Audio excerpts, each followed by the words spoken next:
En fait, j'ai ma petite théorie sur ce truc-là. C'est que je pense que, enfin, ma théorie personnelle, c'est qu'on a 10% de nos étudiants, on leur parlerait en javanais, en chinois, ils s'en sortiraient quand même. À l'inverse, on a 10% des étudiants, on leur injecterait directement les connaissances dans les neurones, ce serait quand même foutu. Et donc nous, on travaille pour ceux qui sont entre les deux. Dans les fameux 10%, on a des gens avec qui on pourrait avoir une véritable interaction. Mais c'est impossible en amphi. Ils sont d'un côté, nous on est dans l'autre. Et en salle de TP, ils sont aussi d'un côté et nous on est dans l'autre. Là, il y a une dématérialisation de la présence. Et du coup, finalement, ces gens-là, ils sortent plus facilement du lot. Ils sont peut-être que la moitié des 10%, ce qui fait 5%. Mais sur 1000, ça vous fait un sacré paquet. Et du coup, effectivement, en avoir une cinquantaine qui sont complètement proactifs, ça fait qu'effectivement, c'est extrêmement enrichissant. Alors maintenant, on va passer à une partie supplémentaire sur l'analyse du MOOC, c'est que j'ai posté un questionnaire dit fin de MOOC, et on a obtenu une réponse. Alors, hélas, on n'a pas encore beaucoup de réponses, on avait 157 hier soir quand j'ai ramassé les compteurs. Ce midi, il y en avait 160 et 165 ou un truc comme ça, mais je suis désolé, j'ai pas eu envie de tout refaire. Et donc, cette analyse va être présentée sur la base de ces 157 questionnaires. Alors, en fonction de ce sur quoi on se base, on va entre 4,4% des inscrits, ce qui est vraiment pas beaucoup, mais 15,5% des gens qui ont demandé un compte. Donc là, on commence à avoir une fraction pas inintéressante. La répartition ici, elle n'est plus que sur 16 pays, donc il y a des pays qu'on trouvera peut-être plus. Mais encore une fois, il y a des pays par là qu'on voit encore sur les logs, sur les vidéos, mais qu'on ne voit pas sur le questionnaire. Alors ceux-là, peut-être qu'ils vont répondre au questionnaire un peu plus tard. Alors, la pyramide des âges, eh bien, finalement, c'est surprenant. À part le fait que les plus jeunes ont disparu, et c'est moyennement étonnant, puisqu'on avait quand même un prérequis qui était élevé. Je pense que si Christian avait fait l'expérience dans les mêmes conditions, il y aurait probablement moins de gens qui auraient pu disparaître à ce niveau-là. On retrouve un plateau encore, à peu près le même plateau qu'avant. Évidemment, avec un facteur d'échelle qui n'est pas le même, j'ai quasiment 8 fois moins d'inscrits. Le niveau de français, c'est intéressant que les gens, j'avais 75% de gens dans le français de langue maternelle, je suis passé à 85, et tous les autres ont disparu. Les hauts, c'était ceux qui avaient marqué niveau B2, machin, etc. Donc en gros, on a essentiellement des gens, soit dont c'est une des langues maternelles, soit dont une langue d'études, soit des gens qui ont un certain niveau académique dans l'apprentissage du français. Les filles, elles se sont manifestement pas intéressées plus loin que ça à mon cours, puisqu'au début du MOOC, on a perdu presque la moitié des filles qui suivaient le MOOC.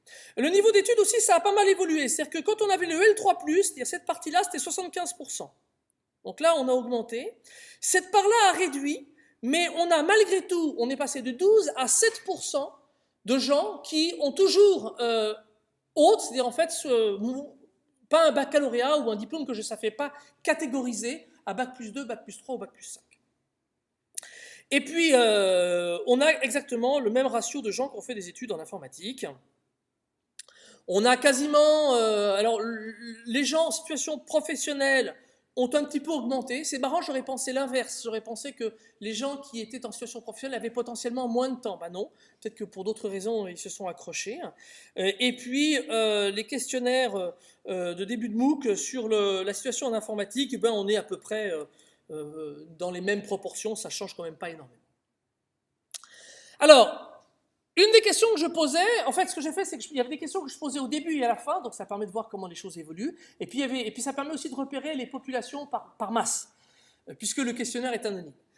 L'idée, c'est que j'ai posé des questions supplémentaires. En particulier, j'ai demandé aux gens s'ils avaient abandonné le MOOC. Et donc, s'ils avaient abandonné, quand ils ont abandonné. Donc ça, c'est ceux qui n'ont pas abandonné, et ça, c'est les abandons. Donc, je pense qu'il y a deux types d'abandons. Il y a l'abandon au début, c'est pas ce que je veux. Et puis, il y a probablement des abandons de fatigue. C'est vrai qu'en fait, les semaines 4, 5, 6, il y a des exercices qui sont un petit peu plus compliqués à résoudre.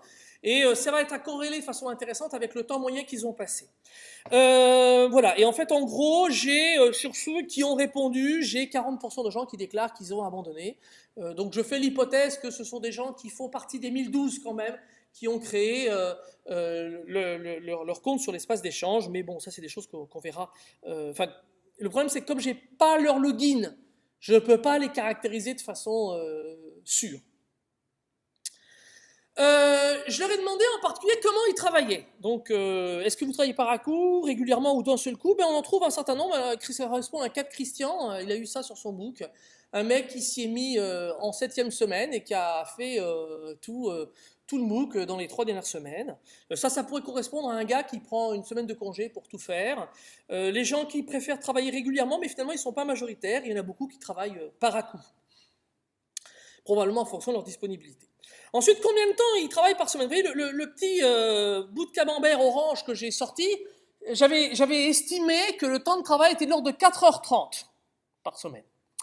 Bon, alors, il y en a qui ont moins travaillé. Alors, les 32% ici, ils ont à peine eu le temps, il y avait à peu près 1h30 de vidéo. Donc, ils ont travaillé moins de 2 heures, ou ils avouent avoir travaillé moins de 2 heures. Ils ont probablement pas fait beaucoup plus que regarder les vidéos. Par contre, quand même, il y a un certain nombre de gens qui ont passé sensiblement plus de temps que je l'avais imaginé sur le MOOC. Et puis, que pensez-vous du rythme? Alors, évidemment, il y a 2% qui disent que c'est soit trop lent, soit vraiment trop lent. Mais quand même, il y a une majorité importante qui dit faut s'accrocher. Et puis, il y en a la moitié à peu près qui trouve que c'est normal. Alors, c'est aussi lié qu'encore une fois, on était parti sur un cours de M2, et probablement que pour une prochaine expérience, il y a des choses sur lesquelles il faut prendre qu'on réfléchisse. La réalisation des exercices, j'ai demandé aux gens s'ils avaient réalisé 0, 20%, entre 20 et 40, etc. les exercices. Donc ça, c'est la distribution qui nous donne. Alors ce qui est intéressant, c'est qu'on voit que si je regarde cette partie-là, donc c'est des gens qui ont fait au moins 60% des exercices, et ben j'en ai que 42%, j'en ai pas la moitié.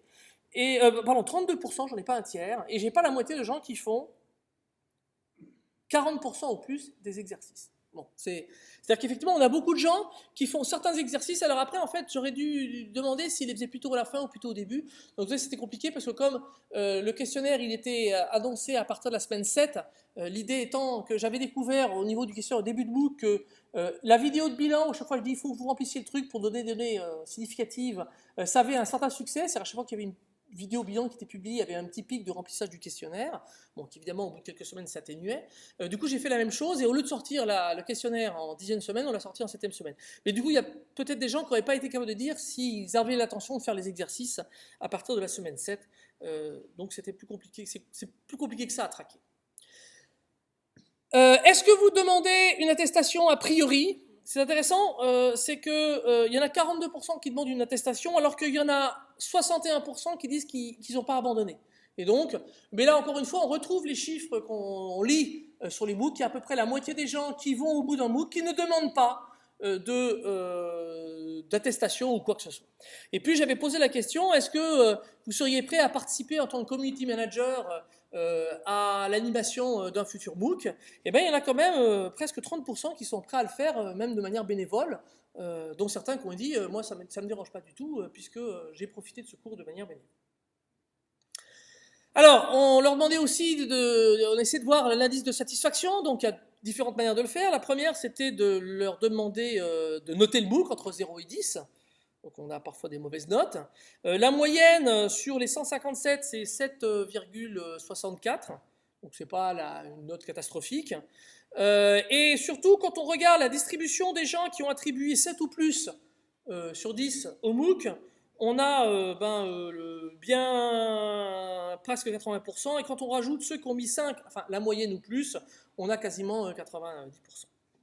Et puis, l'autre manière, c'est de leur dire, voilà, est-ce que les attentes que vous aviez en entamant ce MOOC ont été atteintes ou pas? Et effectivement, les gens qui sont plutôt d'accord, on a les 3/4, et si on rajoute les neutres, on a aussi pas mal de monde. Donc, la conclusion, c'est que l'exercice de ce côté-là est plutôt réussi.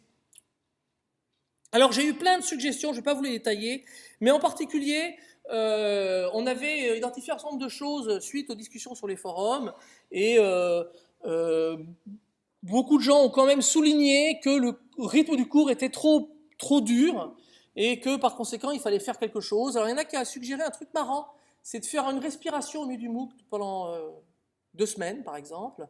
Les gens ont dit même contenu sur 15 semaines. Il y a quand même des gens qui disent il faut mettre plus de contenu en regardant le format actuel. Ça doit être des informaticiens chevronnés. Et puis quand même beaucoup qui ont réagi positivement à l'idée de découper le MOOC en deux MOOC de 6 semaines, qui serait un MOOC plus orienté début, et puis un MOOC plus orienté perfectionnement. Voilà. Et puis, il y a énormément de textes libres où les gens ont souligné les choses qu'ils avaient bien aimées, les choses qu'ils avaient moins aimées. Alors, je vais aborder maintenant le système de déploiement qui est encore une fois un des aspects originaux de ce MOOC. Alors, le MOOC, il est architecture comment? Vous voyez que c'est beaucoup plus simple que l'architecture de Christian, puisque moi, je me suis presque entièrement reposé sur Fun. Donc, le site Fun, on a tout ce qui est données, les fichiers PDF, les ressources, etc. Fun, lui, s'appuie sur un serveur de vidéo qui se trouve être Dailymotion. EDX supporte aussi YouTube, bien sûr. Alors, en fait, pourquoi? C'est pour simplement s'affranchir des problèmes de bande passante, de dimensionnement des vidéos, etc., etc. Donc, on dépose les vidéos à l'avance ici. Et moi, comme je n'avais pas le module d'autocorrection, eh bien, on a sur une BOVH, on avait déployé le fameux espace d'échange sur une base de Outlook. Alors, en fait, ce qu'on a fait ici, c'est que le site Fun nous permet d'envoyer des mails automatiquement. Mais le problème, c'est qu'on envoie tout le temps le même mail, c'est pas très pratique. Donc on s'en est servi pour faire des annonces. Mais l'idée, c'était d'envoyer donc on a extrait la liste des participants, et donc les mails, et on s'en est servi pour envoyer à chaque participant un mail particularisé, de manière à ce qu'il clique sur l'URL et qu'il active automatiquement son compte, il rentre un mot de passe, et à ce moment-là, c'est réglé. Donc c'est comme ça qu'on a fait le couplage, de manière à ce qu'on n'ait pas à se préoccuper de l'authentification, mais surtout qu'on puisse tracer qui a soumis quel exercice par rapport à son compte. Et en particulier, ce sera important quand moi, je vais devoir ramasser les copies pour pouvoir délivrer l'attestation. Bon, même si le mec il avait dit l'attestation pour Trucmuche, je vais pouvoir vérifier qu'elle est bien là où Trucmuche est censé déposer ses attestations. Alors, quand tu veux, voilà. Alors, l'architecture du système de déploiement, elle est la suivante. Donc, c'est une moulinette, c'est un batch script shell, qui va prendre en fait des données sur les séquences, les vidéos, des informations sur les vidéos, des données sur les QCM, et puis une cartographie. Alors, en fait, il l'a construit, hein, il fait les choses. Ces données-là, c'est essentiellement des CSV. En fait, en gros, on peut tout concevoir, toute la base de la cartographie sous Excel ou équivalent, exporter ça en CSV et après on lance le mécanisme. En fait, ce qui se passe, c'est que EDX est équipé d'un système d'import-export, que je qualifierais en fait d'export-import. Je pense qu'une fois qu'on a utilisé le clicodrome pour construire son MOOC sur EDX, on peut avoir envie de l'exporter pour le réinstaller et pas avoir à tout recliquer. Et éventuellement juste faire les modifications. Donc moi, en fait, j'ai fait l'inverse. J'ai, à partir de mes métadonnées, mimé l'archive que EDX s'est exporté et que du coup, il s'est réimporté. Et donc, c'est comme ça que ça a fonctionné. Donc, il a fallu rétro-ingénierer l'archive. C'est de l'XML dans tous les sens. La structure n'est pas tout à fait triviale, mais elle est facilement imitable. Et les vidéos, de toute façon, sont gérées à part. Elles sont juste repérées par un identifiant qui fait qu'il va la chercher sur la plateforme qu'il faut. Et puis, les comptes en tout, je vous ai dit, ils étaient initialisés à part. Et donc, en fait, cette moulinette, c'était une reprise de la moulinette que j'avais utilisée pour déployer le site compagnon de mon cours de M2. L'intérêt, c'est que la solution est quasi sans clic. On s'est amusé avec l'ingénieur pédagogique à identifier le nombre de clics qu'on pouvait économiser. Je rappelle, j'avais 119 séquences. D'accord? Il faut une quantité de clics pour installer une séquence sans faire d'erreur, important. Donc, on a identifié qu'on avait gagné de l'ordre de 10 kiloclics minimum. C'est une estimation que je qualifierais de pessimiste.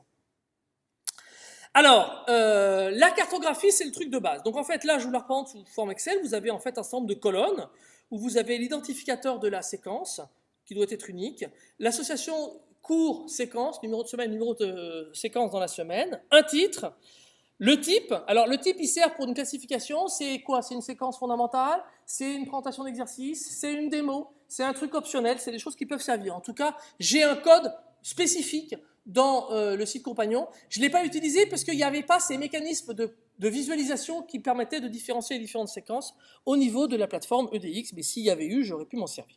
La durée, si on l'a, ça permet la cartographie, elle sait faire des comptes. Les prérequis, quand il y a des séquences optionnelles, on peut dire si tu connais le C, c'est pas la peine de regarder cette séquence.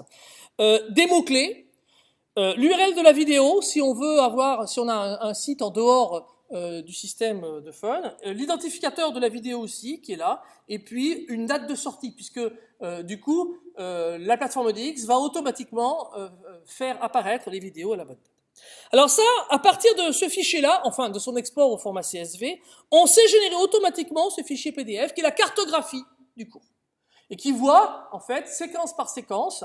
On voit même que, enfin on voyait peut-être pas trop là, mais vous voyez même qu'ici il y a des flèches où on montre que bah tiens là je peux sauter directement là, etc., etc. On peut même indiquer des dépendances du style, à un moment donné j'ai des exemples qui s'appuient sur des exemples précédents. C'est une manière de dire, bah, si tu n'as pas vu l'exemple précédent, tu ne vas pas comprendre l'extension de l'exemple en question. Et en particulier en termes d'outils de raisonnement, c'est extrêmement utile. Donc moi je m'en suis servi pour faire mon cours, repenser mon cours de M2. Et ensuite, quand il a fallu que je passe le cours de M2 sur 6 semaines à un cours sur 10 semaines, eh ben les séquences, elles ont valdingué, et j'étais vachement heureux d'avoir les dépendances entre les séquences, et puis d'avoir aussi le timing quand je les connaissais, de manière à pouvoir uniformiser la durée des vidéos sur les semaines et équilibrer la charge de ce côté-là. La structure d'une semaine dans les métadonnées, c'est un répertoire par semaine, et dans ce répertoire, vous trouvez les informations relatives à chacune des séquences. Elles sont évidemment numérotées. Pour chaque séquence, vous devez avoir un résumé. C'est une obligation. Et en fait, évidemment, les transparents, même si le système, il sait marcher sans les transparents, ne serait-ce que parce que j'avais 180 mégas de transparents, et donc pour faire des tests de déploiement, j'étais pas forcément heureux de rajouter le téléchargement de ces 180 mégas. Mais on peut rajouter des séquences HTML avec des liens, sous quelque forme que vous voulez, des éléments complémentaires, alors qui sont structurés, qui peuvent être de la vidéo, des choses, enfin c'est des choses qui sont différentes des liens, qui sont un peu plus structurés. Et puis, si vous avez une séquence à laquelle vous voulez associer un QCM, et bien même topo, vous le représentez sous forme de CSV. Vous avez la question, vous avez la liste des réponses. Les réponses justes, vous les commencez par un souligné, et puis comme ça, elles apparaîtront comme juste sur la moulinette, et vous avez une réponse. Alors, le seul défaut du système, c'est qu'on ne peut pas aller, pour l'instant, au-delà de 10 réponses par QCM. S'il faut rajouter 2 colonnes, on modifie le script, c'est assez trivial, il ne faut pas exagérer non plus. Mais jusqu'à présent, ça nous a largement suivi. Le script, qu'est-ce qu'il fait? Il prend la cartographie, enfin le fichier qui permet de gérer la cartographie, il va récupérer tout ce qu'il faut dans ces différents répertoires, et il construit la fameuse archive. Ce qu'il fait, c'est qu'il construit en plus, ça c'était le truc qu'on avait imaginé au départ, il faut que je le désactive, une séquence bidon qui contient en fait le forum, le machin que les gens n'ont pas trouvé et n'ont pas utilisé, et puis il génère automatiquement une séquence bidon qui contient juste un QCM, qui est en fait une espèce de checklist. Est-ce que vous avez regardé la vidéo, fait le QCM associé à la vidéo, fait l'exercice, etc., etc., et qui est généré automatiquement. Bien évidemment, c'est des choses qui sont débrayables. Et l'idée, c'est que du coup, tout est fait au moyen de la moulette, qui évidemment prend le syllabus et tous les éléments qui sont statiques. Vous voyez ici la différence. Donc ça, c'est le site compagnon de l'UE. Donc là, ici, c'est une séquence d'exercice, puisqu'elle a ce cartouche-là, avec les séquences. Donc là, ici, il y a le résumé, il y a les liens, il y a les éléments supplémentaires qui vont aussi dans le cartouche, etc. Et ça, c'est l'équivalent sur Fun. Okay, donc c'est plus simple parce qu'effectivement, ben, j'ai été contraint par les possibilités de Fun. Alors regardons ce qui se passe dans Fun. Moi, je ne génère pas cette partie qui est sur fond jaune, puisque ça fait partie du système de navigation dans Fun qu'on présentait dans les vidéos de démarrage. Par contre, effectivement, vous retrouvez ici les mêmes éléments. Le résumé de la séquence à l'accès au PDF, la vidéo, ici les éléments supplémentaires s'il y en avait, et ici un QCM s'il y en avait. Si vous aviez au minimum ces deux onglets-là, et puis éventuellement les onglets supplémentaires s'il y avait. J'aurais pu tout mettre sur une page, j'avoue que si c'était à refaire, je ne sais pas ce que je ferais, mais c'est un point auquel il faut clairement réfléchir. Alors le déploiement, encore une fois, quasi zéro clic, comment on fait? C'est vachement dur, il faut aller sur le terminal. Désolé, moi j'ai pas de problème avec le terminal. Ici on tape bash deploy MOOC, j'ai mis un time devant pour vous montrer que c'est pas tellement long. Et puis vous voyez, en gros 25 secondes, il m'a construit mon archive. Après, il y a un petit bout avec quelques clics quand même, il faut aller sur Fun, il faut aller dans la partie administration, il faut dire télécharger, importer l'archive, et puis vous importez l'archive. En gros, c'est le chargement qui est long quand on charge tout, parce qu'il y avait les 178 mégas. On a surutilisé le système. En fait, je vais vous dire, c'est assez drôle. Je ne sais pas créer un cours sur Fun. L'ingénieur pédagogique m'a créé des séquences types qui m'ont permis de faire la rétro-ingénierie en regardant comment c'était fichu. Et après, on a juste déployé comme ça. On a dû faire 150 déploiements, enfin j'exagère un peu, mais c'est mon côté marseillais, mais on a fait énormément de déploiements, de tests et de débug pour voir comment ça marchait. On a dû casser 4 ou 5 bacs à sable en débuguant l'outil aussi, hein, le script de déploiement, d'autant plus que il n'est pas toujours très résistant quand on le secoue un peu, hein. Mais c'est pas grave, quand on cassait un bac à sable, on refait un nouveau bac à sable et puis c'est tout. Et puis c'est... Alors par contre, du coup, comme on a réalisé qu'on cassait les bacs à sable, on a déployé qu'une fois sur la plateforme finale. Et après, s'il y avait des modifications à faire, on les faisait sur les métadonnées. Il n'y en a pas eu beaucoup. On les faisait à la fois sur les métadonnées et aussi directement sur la plateforme d'exploitation, de façon à éviter, parce que là, si on casse la plateforme d'exploitation, on est embêté parce qu'on risque de ne pas récupérer les données sur les participants, les forums, etc., etc. Donc, on était beaucoup plus précautionneux. Alors, quelques conclusions et perspectives sur mon MOOC, avant qu'on aborde la partie commune. Pour moi, c'est une expérience qui est extrêmement enrichissante. Donc, encore une fois, je reviendrai sur le dialogue avec les participants. On nous dit qu'il ne faut pas aller trop sur les forums, c'est assez difficile de se retenir. Il faut les laisser marner un moment. C'est bien parce que la réponse parfois vient toute seule. Moi, ce que je faisais, c'est que j'intervenais pas beaucoup, mais vendredi, samedi, j'avais besoin de récupérer des informations pour alimenter ma semaine de bilan, et donc je commençais à participer. Avant, en général, je répondais vraiment aux questions où c'était vraiment inutile de leur faire perdre du temps sur des trucs débiles, du style où est-ce que je vais trouver telle information ou autre. Mais les questions un peu plus compliquées, l'idée c'est d'attendre plutôt la fin de la semaine, enfin c'est comme ça qu'on a procédé. Alors, il faut faire attention, c'est assez chronophage, mais d'un autre côté, c'est super enrichissant. Je veux dire, c'est là qu'on retrouve vraiment le contact, le côté agréable dans ce métier d'enseignant, hein, à mon avis, on a un petit peu perdu ces dernières années. C'est vraiment générateur d'idées, hein, correction de bugs, amélioration d'exercices, etc. J'en ai déjà parlé. Et les interactions sont beaucoup plus étendues que ce que j'aurais imaginé, surtout en l'absence de contact physique avec les étudiants. On ne les voit pas. On dialogue qu'à travers les forums. Moi, j'ai personnellement... En fait, je me suis intéressé à cette expérience-là. Les histoires de MOOC, en fait, je m'en moque un peu. Le MOOC, pour moi, c'est un moyen d'expérimenter de nouvelles technologies d'enseignement. Et puis, ça a un autre intérêt qui est d'accéder à un public auquel on n'aurait pas forcément accès. Des gens qui travaillent, qui n'ont pas le temps de suivre des études, ou des gens qui sont loin, qui n'ont pas accès, etc., etc. Donc, c'est quelque chose que moi je trouve extrêmement intéressant, c'est que ça oblige à repenser l'enseignement, et en termes de construction de cours, il y aura pour moi un avant et un après. En fait, avant, je faisais mes cours comme moi j'avais aimé les cours. Mais ma génération, la vôtre, eh bien, quand on avait un cours de 2 heures, et que pendant 2 heures, le prof il nous expliquait un truc avec un raisonnement qui était sur 2 heures, pour peu qu'il ne soit pas soporifique, je veux dire, on allait jusqu'au bout. Et en fait, quand j'ai filmé les vidéos au début de mon cours, je me suis excusé auprès de l'éditeur. J'aurais dit, voilà, on va avoir une forme un peu inhabituelle par rapport aux autres cours que vous avez eu l'habitude de suivre, parce que... Et au bout de 15 jours, les étudiants m'ont dit, alors ils ne l'ont pas dit comme ça, mais ils l'ont dit, ah, mais c'est génial, on n'a pas besoin de se concentrer longtemps. Enfin, presque dit dans cet angle-là. Et en fait, il faut voir que je pense que le matériau, la matière brute qui sont nos étudiants à laquelle on est confronté, a évolué, et que effectivement, quand je vois mes gamins à la maison, vidéo à fond, etc., c'est des choses qui sont courtes, et c'est plus difficile d'attirer leur attention sur plus longtemps. Donc, c'est aussi à nous de nous adapter. Je veux dire, il faut probablement qu'ils s'adaptent sur certains aspects, mais il faut aussi que nous, on soit capables de nous adapter. Alors, j'ai aussi appris beaucoup de choses en vidéo, parce que je suis pas devenu, je suis pas un mec du CPM encore, hein, parce que je peux vous dire qu'ils sont balèzes. Mais j'ai dépassé le niveau iMovie, hein. C'est clair que monter plusieurs séquences, faire de la synchronisation de plusieurs bandes son, faire de l'incrustation vidéo avec fond vert, etc., etc. Bon, j'ai monté, comme je vous l'ai dit, un véritable studio perso à la maison qui me servira peut-être pour d'autres activités autour de l'enseignement. Alors, il y a un certain nombre de perspectives. À court terme, il semblerait que mon script de déploiement intéresse pas mal, ne serait-ce qu'à l'UPMC. Christian a mentionné qu'on a discuté avec un Canadien qui aimerait aussi avoir le script de déploiement, donc je lui ai envoyé, mais évidemment sans doc, parce que mes métadonnées elles sont un petit peu fouillies. L'ingénieur pédagogique a extrait un MOOC minimal bidon, mais qui permet juste de montrer comment fonctionne le système. Et à l'UPMC, il y a un MOOC sur la cristallographie, et il y a un mec du LKB qui m'a contacté, donc il semblerait qu'il y ait un deuxième MOOC en physique qui se prépare. Et l'idée, la question qu'on pourrait se poser, c'est est-ce qu'il y a une démarche type?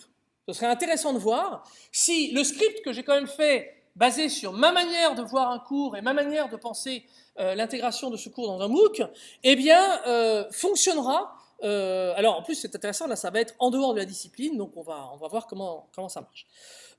Il y a clairement l'analyse des données dont on dispose pour améliorer le cours. Il y a beaucoup de choses à faire. Je vous ai présenté énormément de choses. Je n'ai pas exploité le quart des données dont je dispose. Et encore, moi, je dispose de moins de données que Christian. Christian qui a les logs de tous ses serveurs. Puisque Fun ne me donnera pas accès à mes logs, enfin à leurs logs. Alors à plus long terme, il y a plein de questions qui se posent. La certification, en particulier à l'UPMC, est-ce qu'on en fait? Une question qui m'a été posée, c'est le doublage. Quelqu'un m'a demandé le sous-titrage en français. Et en particulier, vous avez remarqué que j'avais plus de gens qui avaient clairement un niveau de français inférieur, ils avaient disparu. Probablement qu'ils ont été embêtés par l'absence de sous-titrage en français. Donc ça, c'est clairement quelque chose qu'il faudrait qu'on envisage. Après, moi, j'irai plus loin. Je veux dire, je sais pas, moi, j'aimerais bien faire un cours français et espagnol, par exemple. Il y a clairement, en Amérique du Sud, un public qui pourrait être intéressé par ce genre de choses. Là, ça pose toute une série de problèmes, à la fois sur la vidéo et à la fois sur la communication dans les forums, hein, bien sûr, parce que si on double, il faut arriver à faire en sorte qu'il y ait une interaction entre les deux forums, le forum dans la langue X et le forum dans la langue Y. Enfin, il y a plein de questions intéressantes. Le relais à l'étranger, en particulier, ça c'est des choses qu'on n'a pas eu le temps de monter, mais ce serait intéressant. On a vu, il y a des expériences de MOOC qui sont faites en Afrique où des enseignants locaux relayaient, en fait, servaient un peu de cache. Ils récupéraient des cours de Stanford ou d'ailleurs, et puis ils étaient stockés en local donc pour résoudre les problèmes d'infrastructure, et ils servaient, eux, de répétiteurs. Donc on pourrait imaginer qu'il y ait des choses comme ça, en particulier à travers le réseau des instituts français. Christian a commencé à évoquer les choses. Il y a une réflexion à avoir sur la structuration de l'information, en particulier le fait que on va avoir des données vidéo, des données textuelles, des données d'image. Un type d'exemple, c'est que moi, le problème que j'ai souvent eu, c'est iOS sort un nouveau truc, je me dis « Ah ça c'est génial, je vais l'apprendre à mes étudiants ». Et je mets plus de temps à trouver comment le truc s'appelle et comment s'appelle le framework correspondant que à comprendre comment ensuite le framework marche et à développer un exemple. Et ça veut dire que là, typiquement, on pourrait imaginer un système d'indexation où le gars, il voit la nouveauté et puis il sait qu'on en accède dans telle ou telle ou telle vidéo. Là-dessus, on ne pourra fonctionner que si on envisage un système d'indexation automatisé de notions clés, d'éléments choisis, par exemple à base de balises sur les transparents. Enfin, on peut faire. Il y a des gens qui font de l'analyse vidéo. Et derrière, avoir, comme le disait Christian, un système d'indexation multicritères et qui permettent de retrouver facilement les choses, parce qu'on peut imaginer que des gens vont suivre un MOOC pour débuter comme débutant, dans ce cas-là, ils vont le suivre séquentiellement, mais des gens vont le faire comme perfectionnement, ou éventuellement, ils ont suivi le MOOC dans la déclinaison il y a 2 ans, ils veulent voir ce qu'il y a de nouveau, et dans ce cas-là, ils vont clairement, eux, avoir envie d'accéder, un petit peu comme nous, on accède à un livre qu'on a déjà lu, enfin un bouquin technique qu'on a déjà lu, et ben on utilise essentiellement les index et la table des matières. Donc il faut être capable de mettre en place ce genre de système. Et puis derrière, il existe déjà sur certaines plateformes des possibilités, semble-t-il, de mélanger de la vidéo, des QCM, enfin d'avoir des systèmes d'interactivité beaucoup plus entremêlés. Et là aussi, c'est clairement des choses qui, enfin moi, je serais très intéressé par expérimenter. Voilà, ça clôt la partie séparée des 2 expériences.